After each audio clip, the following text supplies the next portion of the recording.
ஓம் ஸ்ரீமாத்ரே நமஹ. காமாட்சி தேவி கி ஜெய். 86வது ஸ்லோகம் பார்க்க போறோம். இப்போ இதுல ஒவ்வொரு 86வது ஸ்லோகத்துல ஒவ்வொரு ஸ்லோகத்திலையும் ஒவ்வொரு அம்பாள் எப்படி எந்த வடிவத்துல இருக்கா, அவள் எத்தனை விதமான தோற்றங்கள் கொடுக்கக்கூடியவள் யார். உதாரணமா என்ன சொல்றா, காத்தியாயனி சொல்றா.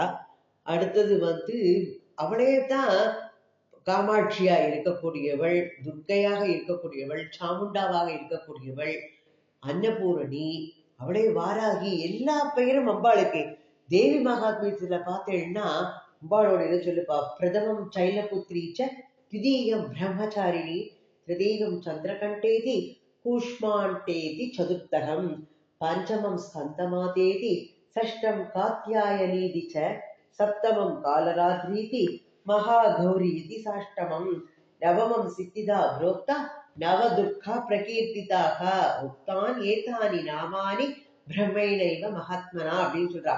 அம்பாள் தான் அத்தனை வடிவமும் எடுக்கக்கூடியவள். அவள் ஒவ்வொரு வடிவத்தை பத்தி இப்போ ஒவ்வொரு ஸ்லோகமா அவர் ஊகர் அனுபவிச்சிருக்கிற அவளை அதை நம்மளுக்கு எடுத்து சொல்ற. நாம இப்ப அதை பார்க்கலாம். 86வது ஸ்லோகத்துல இப்ப காத்தியாயனியா அவளை பாக்குறாரு. அம்பாளை அங்கேஷுகினி गीते कौतुकिनी, परिसरे च गायकिनी, जयसी सवितैर्पे भैरवमण्डलिनी, श्रवसी शङ्खकुण्डलिनी.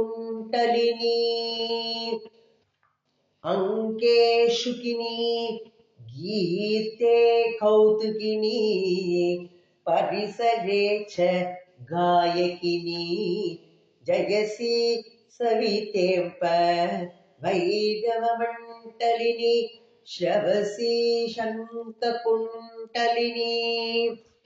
காத்தியாயினி தேவியா இதுல பாக்குற. எப்படி இருக்காளோ அவள். தாயே அம்ப கூப்பிடுற. அம்ப தாயே, மடியில் கிளியை உடையவளாக இருக்கின்றாளா. பாட்டுல மிகுந்த உற்சாகம், கானம் கேட்கறதுல அவளுக்கு ரொம்ப சந்தோஷமா இருக்குமா. அதனாலதான் நவராத்திரியில அம்பாளை பாடி மகிழ்விக்கணும் அப்படின்பா. எல்லாரும் அவளுக்கு தெரிஞ்ச ஸ்லோகங்கள், பாட்டுக்கள், நவாவரண பாட்டுக்கள்லாம் இருக்கு. கமலாம்பா நவாவரணன்னு ஒவ்வொரு நாளைக்கும் ஒவ்வொரு ஆவரணமா சக்கரத்தோட இதை வச்சு அம்பாளோட ஒவ்வொரு இதை வச்சு சொல்லியிருப்பா. நவாவரணம் பாட்டுக்கள். கமலாம்பாள் தியாகராஜர் அந்த இதுல கமலாம்பாளை பத்தி பாடின நவாவரணம் முக்சாமி தீட்சிதரோடது. ஒவ்வொரு நாளும் தோடி, ஆனந்த பைரவி, பைரவி, கல்யாணின்றோ ஒவ்வொரு சங்கராபரணம்னு ராகத்துல அப்படி 9 விதமான கீர்த்தனைகள் பாடப்பட்டிருக்கும். ரொம்ப அழகா இருக்கும். அம்பாளோட ஒவ்வொரு ஆவரணங்கள்லயும் அவள் எப்படி இருக்கா, எந்த மாதிரி இருக்கா. அவள் சங்கீத ரசிகை அப்படின்றவர். அப்பேற்பட்ட சங்கீத ரசிகை அவள் அப்ப பாட்டில் உற்சாகம் உடையவள். பக்கத்துல எல்லாம் பாடகர்களை எல்லாம் கொண்டிருப்பா. பாடகர்கள்லாம் இருந்தா பாடிண்டே இருப்பாவா. அதை கேட்கும் போது அவளுக்கு ஆனந்த சந்தோஷம் அடைவாளாம். சுற்றிலும் என்ன இருப்பாளாம், பைரவ கணங்கள் எல்லாம். பைரவ கணங்கள், பைரவ சவித்தே அம்ப பைரவ மண்டலினி அப்படின்னு சொல்ற. என்னெல்லாம் சொல்லியிருக்க. அங்கே சுகினி, எப்படி இருக்கக்கூடியவள். அங்கே மடியில சுகி, சுகம்னா கிளி. சுக பிரம்ம ரிஷி நீங்க கேள்விப்பட்டிருப்பேன். கிளி மாதிரி மூக்கு இருக்கும் முகத்தோட உள்ளவர். ஆனா உடல் மனித உடல். அவர் பறந்து சுக பிரம்ம ரிஷின்னு பெயர். அவர் அவரை மாதிரி ஒரு எந்த பெண்களும் அவரை பார்த்தா இது பண்ண மாட்டாளாம். ஏன்னா அவருக்கு எந்த சிந்தனையுமே இல்லாது. யார் எப்படி இருக்கா என்னங்கிறத பத்தியே கவலை கிடையாது. அவர் பாட்டு வானவழியில் செஞ்சிருப்பார். அவர் கவனம் எங்கேயுமே செதுறாது. அதனால எந்த பெண்கள் அவரை பார்த்தாலும் பயமில்லாம ஒரு இதோட இருப்பாள். ஆனா வேற ஆண்கள் வந்தா உடனே தன்னை திருத்தி மாத்தி வச்சுக்கிறது எல்லாம், அந்த மாதிரி கையால மூடிக்கிறது, அந்த மாதிரி எல்லாம் பண்ணுவாளாம். ஏன்னா சுக பிரம்ம ரிஷி அவ்வளவு. அவர் தான் பரீட்சித்து மகாராஜாவுக்கு நம்மளுக்கு பாகவதம் எடுத்து சொன்னதுனால்தான் நம்மளுக்கு அந்த இது கிடைச்சது எல்லாமே. அப்போ அங்கே சுகினி எப்படி உடையவள், மடியில கிளியை உடையவளாக இருக்கின்றாளாம். இந்த கீதே கௌதுகினி அப்படின்னு பாட்டுல உற்சாகம் அவளுக்கு இருக்கா. அடுத்தது பரிசரே. பரிசரேன சுத்தி வர. யார? காயகினி. காயம்னா பாடுறது, பாடல்களை கொண்டிருக்காளாம். ஜெயசி சவிதே அம்ப பைரவ மண்டலினி. பைரவர்களால சூழப்பட்டவளாக இருக்கின்றாள். பைரவ கணங்கள் சூழ்ந்துள்ளவள்.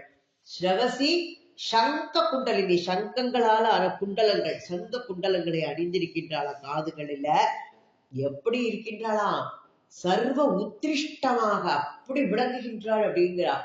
குண்டலங்கள்லாம் அணிந்து காத்தியாயன ரிஷியோட பெண்ணா காட்சி தராங்கிற. காத்தியாயன ரிஷியோட பெண்ணான தேவி தான் காஞ்சியில தவம் மேற்கொள்ள காத்தியாயனர் சில உபகரணங்கள் கொடுக்குறாளாம் அம்பாள்கிட்ட. அதோட ஒரு விசிறியும் சேர்த்து கொடுக்குறாராம். அந்த விசிறி தான் கிளியா மாறி அம்பாளோட மடியில தவழறதாம்.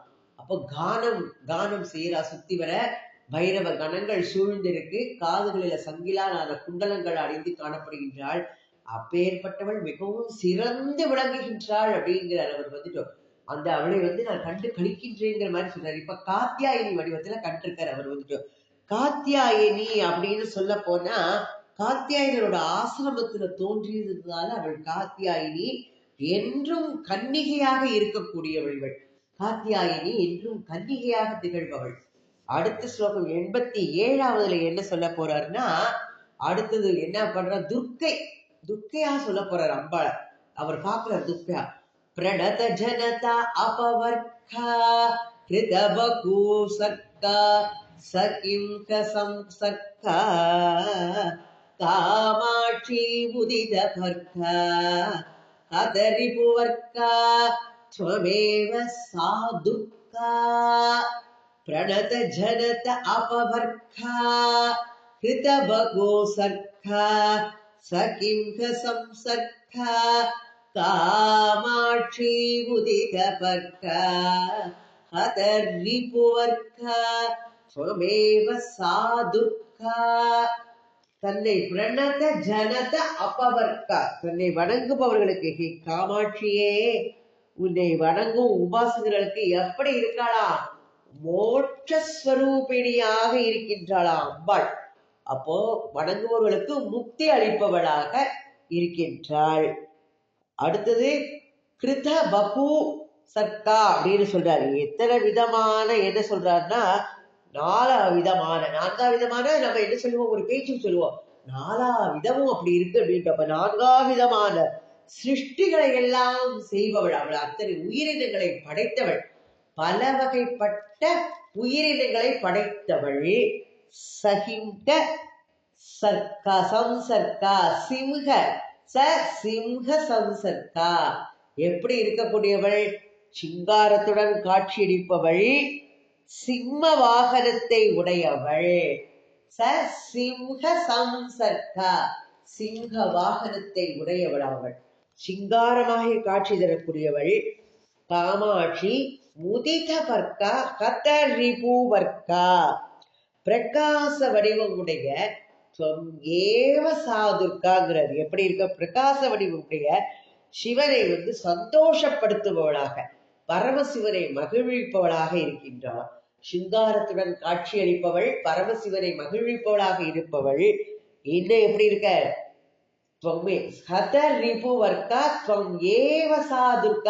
யாரெல்லாம் எதிரி கூட்டங்களை எல்லாம் நாசப்படுத்துபவளாக, எதிரி கூட்டத்தை அழிக்கும் எப்படி இருக்கா துர்க்கை, நீயாகவே ஏவ சாதுர்காங்கிற, நீயே அந்த துர்க்கை அப்படிங்கிற. ஏவ அப்படின்னா அழுத்தி சொல்ற, நீயே தான் அப்படிங்கிற, நீயே தான் துர்க்கையாகவும் இருக்கின்றாய். அப்பேற்பட்ட காமாட்சி, உன்னை நான் தியானிக்கின்றேன் அப்படிங்கிற. எல்லாமே இவ்வளவுதான் இருக்கா, காத்தியாயியா இருக்கான்னு சொல்லிட்டார். இப்ப துர்க்கைங்கிறது என்னன்னா, தீமைகளை அழித்து நன்மைகளை செய்யக்கூடியவள், அவள் தான் துர்கா தேவி. அதனாலதான் துர்க்கை பயங்கரமா இருக்குன்னு நினைக்கக்கூடாது. துர்க்கை அம்மன் எதிரிகளை நாசம் செய்யக்கூடியவள் அவள். அதனாலதான் எதிரி கூட்டத்தை அழிப்பவள், சத்ரு கூட்டங்களை நாசப்படுத்துபவளான துர்க்கை அப்படின்னு சொல்றா.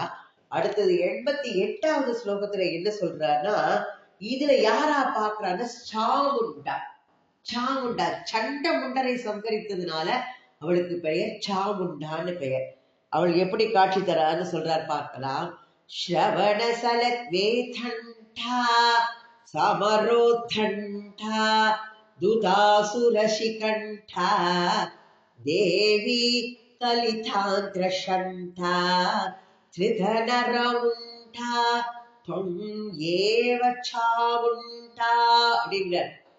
என்ன சொல்றார்? ஸ்ரவண சலத் வேதண்டா சமரோதண்டா துதாசுரஷிகண்டா தேவி கலிதாந்திரஷண்டா திருதனரமுண்டா ஏவ சாமுண்டாங்கிறார். நீயேதான் ஒரு இதுல சொல்ற, நீயேதான் துர்க்கைங்கிறார். இந்த நீயேதான் சாமுண்டா அப்படின்னு சொல்றாரு. எப்படி இருக்கக்கூடியவள் காமாட்சி தேவியே காதுகள்ல என்ன போட்டு இருக்காளா? தந்தத்தால ஆன குண்டலம் அணிந்தவள். ஸ்ரவண சலத் வேதண்டா சமரோதண்டா துத அசுர சிகண்டாங்கிற அப்படி சொல்றாரு. அப்ப காமாட்சி தேவியே காதில் அசைந்து ஒளிரும் தந்த குண்டலம் அணிந்தவள். யுத்த அரங்கத்துல உத்தண்டமாய் விளங்குவள். உத்தண்டம்னா எதிரிகளுக்கு சிம்ம சொப்பனமா இருக்கக்கூடியவள். அவள் வராதனால எதிரி படையெல்லாம் நடுங்கும். அப்போ குண்டலங்கள்லாம் அணிந்து உத்தண்டமாக இருப்பவள் எப்படி இருக்கா? துத அசுர சிகண்டா. சிகண்டா என்ன? அசுரர்களினுடைய சிரங்கள் தலைகளை எல்லாம் கொய்பவளாக சிரங்களை துடித்தவள் அவள்தான் தேவி கலிதாந்திரஷண்டா. என்ன அணிஞ்சிட்டு இருக்காளாம்? நரம்பு மாலை. கலிதாந்திரஷண்டா நரம்பு மாலை அணிஞ்சிட்டு இருக்காளாம். கபாலங்களை வைத்துக் கொண்டிருக்கின்றாள். எப்படி? மனிதனுடைய சிரசு, அந்த சிரசை கையில் தரித்தவள். அதான் மனிதனுடைய கபாலங்களை, சிரங்களை அவர்கள் அசுரர்களின் சிரங்களை அவர்களை வெற்றி கொண்டு அவர்களை கொன்று துணித்து அந்த கபாலங்களை கைகளில் ஏந்தியவளாக எப்படி இருக்காள்? சண்டனையும் முண்டனையும் கொன்றுதால் சாமுண்டாவாகவும் காட்சியளிப்பவள் நீயே ஆவாய் அம்மா அப்படின்னு வேண்டிக்கிறார். இது எல்லாமே நீயாகவே இருக்கின்றாய். தேவி மகாத்மியத்துல ஏற்கனவே சொல்லிட்டா, எல்லாமே நீதான் இருக்கின்றாய்ட்டோ. ஒவ்வொரு வடிவம் சொல்லி ஒவ்வொருத்தருக்கும் ஒவ்வொரு வடிவமா இருக்கக்கூடியவள் அப்படின்னு சொல்லுவா. இந்த இதுலயும் சொல்லிக்க தேவி மகாத்மியம் முடிஞ்சா பார்ப்போம். இதெல்லாம் முடிச்சுட்டு அடுத்தது அதை ஆரம்பிச்சு சொல்லி தரலாம்னா கொஞ்சம் ஆசை இருக்கு. பகவான் அம்பாள் எப்படி அனுகிரகம் பண்றாங்கிறத பார்க்கலாம். இதை முதல்ல முடிக்கிறதுக்கு அருள் பண்ணட்டவர்கள். இப்போ மனிதனுடைய சிரத்தை, அதாவது அசுரர்களினுடைய சிரங்களை கொன்று அந்த கபாலங்களை ஏந்தி சண்டனையும் உண்டனையும் கொன்றதால் சாமுண்டாவாகவும் காட்சி அளிப்பாள்.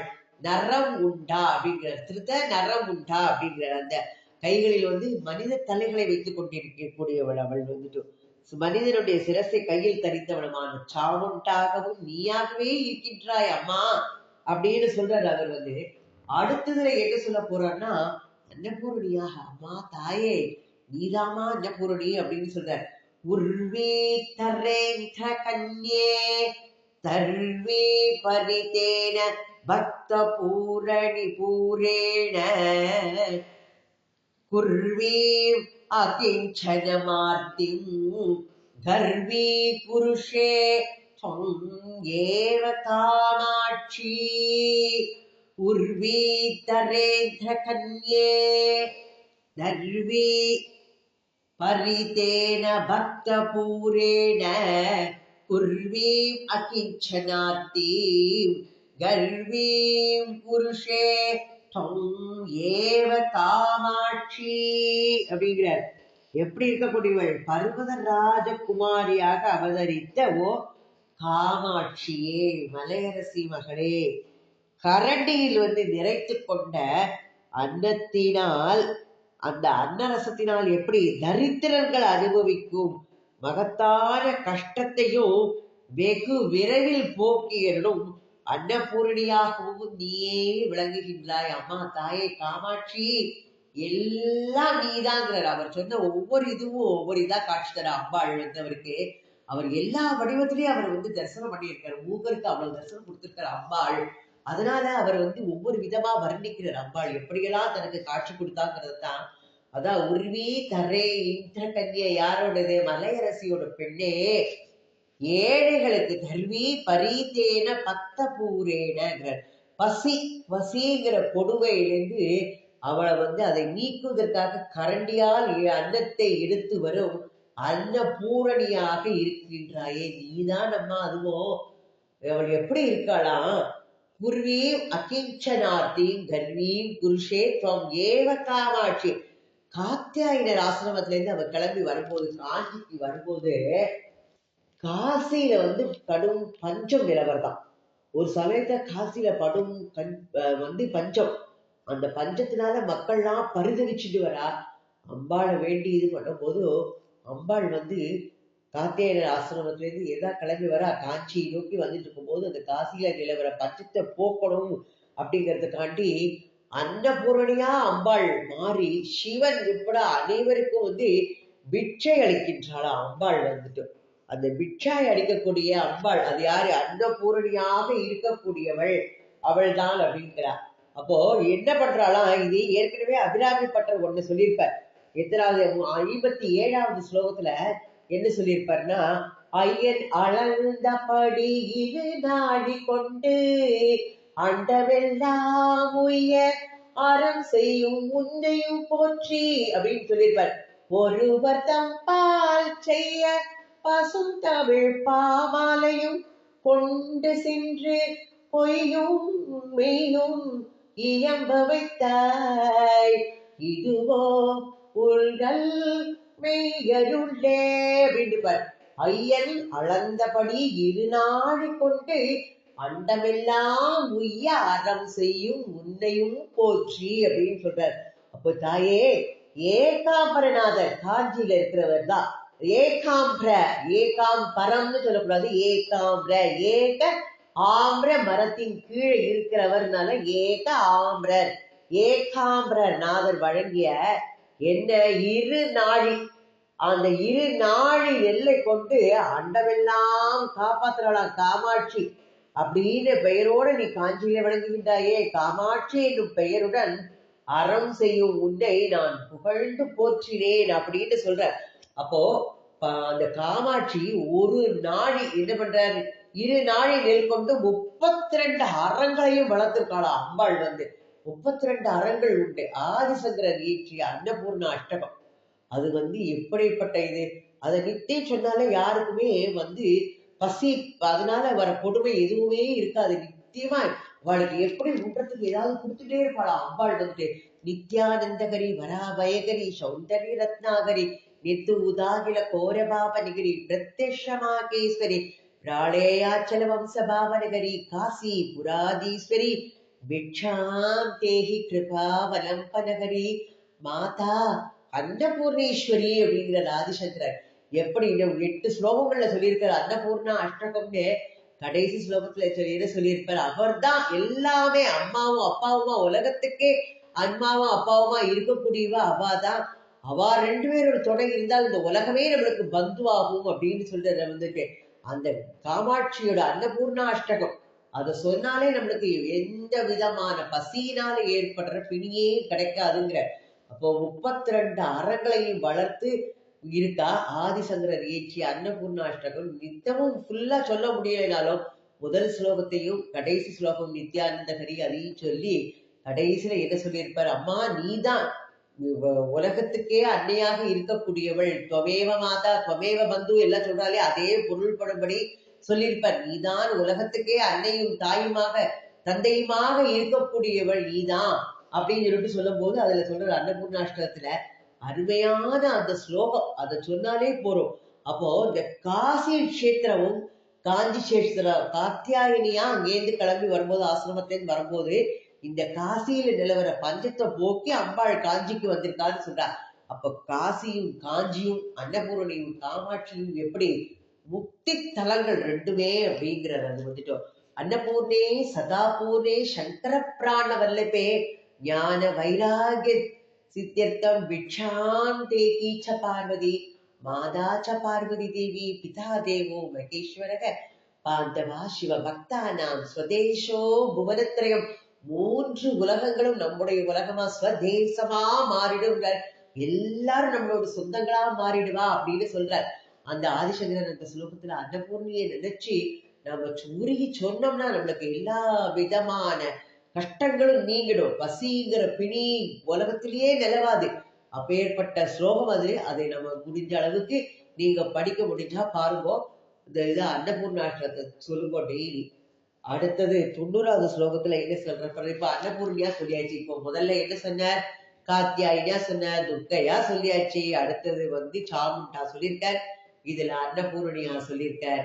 அடுத்ததுல என்ன சொல்ல பாருங்கோ, தாட்டித ரிபு பரிபீட்டன வயகரண நிபுண ஹல முசலா क्रोढपति भीषणमुखी क्रीडसि जगति त्वं एव कामाक्षी ताटित रिपुपरिपीठन भयकरण निपुण हलमुसला क्रोढपति भीषणमुखी क्रीडसि जगति त्वं एव कामाक्षी காமாட்சிய சொல்ற, நீயா என்ன எப்படி இருக்கேங்கிறார். வாராகியா இருக்கா. வாராகி லலிதா சஹஸ்ரநாமத்துல அவளை பத்தி அப்படி சொல்லியிருக்கு. வாராகிங்கிற நாமத்துக்கு அவ்வளவு அர்த்தம் முதல்ல இருக்கா. அவள் என்ன பண்றாள், அம்பாளோட இதுல படையில வந்து அவள் தான் முக்கியம். மந்திரினி வாராகி அப்படின்லாம் சொல்லுவா. அவளைதான் அதுல இருக்கக்கூடியவள் காமாட்சியே. ஆயுதங்களால் அடிக்கப்பட்டவர்களான யாரு, சத்துருக்களிகள் பீடையாக்கும் பயத்தை போக்குவதில் சாமர்த்தியம் உள்ளவள் அம்பாள். எதெல்லாம் வச்சுட்டு இருக்காளாம், கலப்பை உலக்கை இவை எல்லாம் ஆயுதங்களாக கொண்டிருக்காளாம். என்ன இது வராக அவதாரத்துல வராகபதி அப்படிங்கிற பயங்கர முகம். வராகம் அப்படின்னா என்ன முகத்தை உடையவள், பன்றி முகம். வராகம்னா பன்றி. வராக அவதாரம் திருமால் எடுத்தாரு கேள்விப்பட்டிருக்கோம்ல. விஷ்ணு வராக அவதாரம் எடுத்து பூமியை கொடைஞ்சிட்டு போய் அந்த வேதங்களை எல்லாம் மீட்டெடுத்து பூமி தாயை காப்பாத்துறாருன்னு படிச்சிருக்கோம் நம்ம. அப்ப அந்த வராகம்னா பன்றி உருவம். அந்த வராக தேகத்தை உடையவள், பயங்கரமான முகத்தை உடையவள் வராகம் போன்ற மகா வாராகி. அவள் தான் வராகி. மகா வராகியாக அம்பாள் தான் இங்க இருந்து அவ்வளவு லீலைகளையும் நீதாமா பண்ணற அப்படின்னு மூகர் சொல்றாரு. மூகருக்கு அந்த திருவிளையாட்டுகள்லாம் அம்பாள் நடத்தி காமிச்சிருக்கா. அதனால்தான் அவர் வந்து இதெல்லாம் சொல்றார். எதிரிகள்லாம் நம்மளை தாக்க வரும்போது அவர்களோட துன்புறுத்துவ நம்மளை இப்படிலாமா அடிப்பா. அம்பெடுத்து அடிப்பா, ஆயுதங்களால அடிப்பா, வாழெடுத்து வெட்டுவா இல்லையா. அப்ப அவர்களோட துன்புறுத்தலால ஏற்படக்கூடிய படையெடுத்து யாராவது எதிரி கத்தியோட வரான் அருவாளோட வரான்னு நம்ம எப்படி பயப்படுவோம். அப்ப அந்த அச்சத்தை எல்லாம் போக்குவதற்காக எதை வச்சுட்டு இருக்கலாம், ஏற்கால். கையில ஏற்கால், அதான் சொல்றாங்க இல்லையா, ஏற்காலையும் அதான் கலப்பை. ஏற்காலையும் உலக்கையும் ஏந்திய கைகள் உடையவளாக வெள் நகையாள். எப்படி இருக்கா, வெள் நகையாள் ஊன் உடலை கடந்து தியானிப்பவர்கள் உள்ளத்தில் விளங்குவாள் அப்படின்னு சொல்றாரு. அப்ப நம்ம அவளை எப்படி வந்து வராகிய வந்து நம்ம அவ்வளவு வந்து பூஜை பண்ணும் போது நமக்கு எல்லா விதமான எதிரி தொல்லைகள் எல்லாம் நீங்கி நிறைய நன்மைகள் நடக்கும் அப்படின்னு சொல்றா. இந்த மகா வாராகி அப்படிங்கிறது தான், இவள் தான் தேவியோட படை தலைவியாக இருக்கக்கூடியவள். இன்னும் என்ன இருக்கா, லகு வாராகின்னு உண்டு. அப்ப அவள் சப்த மாதர்கள்ல இருக்கிறவள். 7 கன்னியைகள் சொல்லுவாரு சப்த மாதர்கள்ல. அதுல பிரம்மா, விஷ்ணு, ருத்ரன், ஈஸ்வரன், சதாசிவன் அந்த 5 சக்திகள் இருக்கா இல்லையா. இந்த 5 சக்திகள்ல 5வது வந்து சதாசிவ சக்தியாக இருக்கக்கூடியவள். அவள் தான் பஞ்சமி. இவர் சொல்லியிருக்காரு, யாரு சொல்லியிருக்கா, அபிராமி பட்டர்.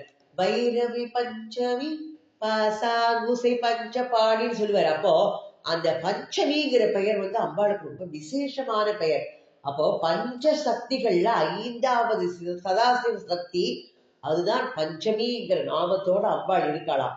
இவள் எப்படி இருக்காளா, காசியில கோவில் கொண்டு லலிதா சஹஸ்ரநாமத்துக்கு முக்கியமா உரை செய்தவர் யாருன்னா பாஸ்கர ராயர்னு சொல்லுவா. இந்த பாஸ்கர ராயருக்கு அம்பாள் காசியில கோவில் கொண்டு லலிதா சஹஸ்ரநாமத்துக்கு அர்த்தம் சொல்ற இந்த பாஸ்கர ராயருக்கு காட்சி கொடுத்தாளாம் அம்பாள் வந்துட்டு. பாஸ்கர ராயர் வந்து புலமையில அவ்வளவு சிறந்தவர். ஸ்ரீவித்யா உபாசனையில மிகுந்த பக்தி உடையவர் அவர். ஸ்ரீவித்யா உபாசனைக்கு அவர் சொல்லுவார், 16 அடி நீளமுள்ள பாம்பு, நல்ல நல்ல பாம்பு, அப்புறம் 18 அடி நீளமுள்ள வேங்கை, இதையெல்லாம் ஒருவன் அந்த வேங்கையை தடவி கொடுக்கணும். அந்த 16 அடி நீளமுள்ள பாம்பை பிடிக்கிறவன், அந்த மாதிரி இருக்கிறவளுக்கெல்லாம் இந்த ஸ்ரீவித்யங்கிறது எளிதில சித்திக்கும்னு பாஸ்கர் ராய் சொல்லுவார். ஆனா அபிராமி பட்டர் என்ன சொல்லியிருக்க, நீ அதெல்லாம் செய்யாதேப்பா, உனக்கு அவ்வளவு கஷ்டமே பட வேண்டாம், அம்பாளை ஆமளவும் தொழுவார் அப்படிங்கிற, உன்னால என்ன முடியுமோ சக்திக்கு ஏற்றபடி அம்பாளை வந்து நீ பக்தி பண்ணு. ஆனால் அந்த பக்தி எப்படி இருக்கணுங்கிறதுனா பக்தி தான் உறுதி படைத்ததாக இருக்கணும். நம்ம இந்த கரையில இருக்கோம், அக்கறையில அம்பாள் இருக்கா, அந்த அவளை போய் அடையறதுக்கு இந்த பக்திங்கிற பாலம் அதுல போகணும். ஆனா அந்த பக்திங்கிற பாலத்துல நடந்து போகணும்னா அந்த பக்திங்கிற பாலம் எப்படி இருக்கணும், ஸ்ட்ராங்கா இருக்கணும். அந்த பாலம் அப்பேற்பட்ட பாலத்துல நடந்து போய் இந்த பக்திங்கிற பாலத்துல இருந்து அவளை போய் அடைய முடியும் அப்படின்னு சொல்றார். அவர் அபிராமப்பட்ட அவ்வளவு எளிமையான வழியை சொல்லி கொடுத்திருக்காரு நம்மளுக்கு. சரணம் என்று போயாச்சுன்னா அவள் தான் அரண் நமக்கு அப்படிங்கிற, சரணமா புகுந்தேன்னா அரணா இருப்பா உனக்கு அப்படின்னு சொல்றாரு. அதனால அவளை காலடியில விழுந்து தொழுதாலே போறோம். அப்போ பாஸ்கர ராயருக்கு காட்சி கொடுத்திருக்காளாம் காசியில போய் அம்பாள். நம்ம அபிராமி பட்டம் நம்மளுக்கு என்ன இலக்குவா சொல்லி தந்திருப்பாளோ அந்த வழியில அம்பாளை தொழுதா நமக்கு எல்லா விதமான பலன்களும் கிடைக்குங்கிறார். எந்த இதுவும் நீ பண்ணாதே, உன்னால முடிந்த அளவு தன்னை என்ன சொல்றார், ஆமளவும் தொழுவார் உன்னை, ஆமளவும் அவரால் முடிந்த அளவு தொழுபவருக்கு எழுப்பாருக்கும் ஆதிபரே அப்படின்னு சொல்றாரு. அவளை 7 உலகத்துக்கும் நான் அதிபராக்கி வைப்பேன் அப்படிங்கிறா. அதுக்கே அப்படி சொல்றாருன்னா அம்பாள் எவ்வளவு கருணை உள்ளவள். நாம் அவளோட கருணா கடாட்சத்துக்கு பாத்திரமாகணும்னு வேண்டிப்போம். ஓம் ஸ்ரீ மாத்ரே நமக. ஓம் ஸ்ரீ ஆதிபராசக்தி மாதா கி ஜெய்.